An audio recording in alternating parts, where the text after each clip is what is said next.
ನಾವು ಮದುವೆ ಮಾಡ್ತೇವೆ ಹೆಣ್ಣು ಮಕ್ಕಳಿಗೆ, ಮನೆಯಲ್ಲಿ ಮದುವೆಯ ಸಂಭ್ರಮ, ಎಲ್ಲರೂ ಒಗ್ಗೂಡಿ ಕುಣಿಯುತ್ತಾರೆ. ಮಗಳಿಗೆ ಮದುವೆ ಆಗ್ತದೆ ಅಂದ್ರೆ ಅಮ್ಮ ಒಂದು ವಾರಕ್ಕಿಂತ ಮುಂಚೆ ಅವಳ ಕಣ್ಣು ಕೆಂಪಾಗುವುದಕ್ಕೆ ಆರಂಭ ಆಗ್ತದೆ. ಯಾಕೆ?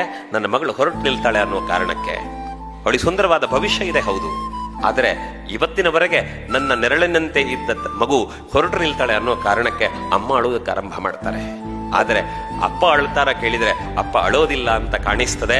ಆದರೆ ನೆನಪಿರ್ಲಿ, ಅಪ್ಪ ಎಲ್ಲರೆದುರು ಯಾಕೆ ಅಳುವುದಿಲ್ಲ ಅಂದ್ರೆ ನನ್ನನ್ನು ನೋಡಿ ನನ್ನ ಹೆಂಡತಿ, ನನ್ನ ಮಗಳು ಕಣ್ಣೀರ್ ಹಾಕೋದು ಬೇಡ ಅನ್ನೋ ಕಾರಣಕ್ಕೆ ಯಾರೂ ಇಲ್ಲದ ಜಾಗದಲ್ಲಿ ಅಪ್ಪ ಕಣ್ಣೀರ್ ಹಾಕ್ತಾ ಇರ್ತಾನೆ. ಯಾಕೆ? ಆವತ್ತು ತನ್ನ ಬದುಕಿನ ಎಲ್ಲ ದೌರ್ಬಲ್ಯಗಳನ್ನ ಬದಿಗಿಟ್ಟು ತನ್ನ ಮಗಳು ತನಗಿಂತ ಶ್ರೇಷ್ಠಳಾಗಲಿ, ತನಗಿರುವ ಅಜ್ಞಾನವನ್ನ ಎಲ್ಲ ಒಪ್ಪಿಕೊಳ್ಳುತ್ತಲೇ ತನ್ನ ಮಗಳು ತನಗಿಂತ ಶ್ರೇಷ್ಠಳಾಗಿ ಬದುಕಲಿ, ಅವಳೊಬ್ಬ ಆದರ್ಶ ಹೆಣ್ಣಾಗಿ ಜಗತ್ತಿನಲ್ಲಿ ಕಾಣಬೇಕು ಅಂತ ಕನಸು ಕಂಡು ದುಡಿದ್ರಲ್ಲ ಅಪ್ಪ, ಅವರು ಈ ಹೊತ್ತಿಗೂ ತ್ಯಾಗದ ಪ್ರತೀಕವಾಗಿಯೇ ಉಳಿಯುತ್ತಾರೆ.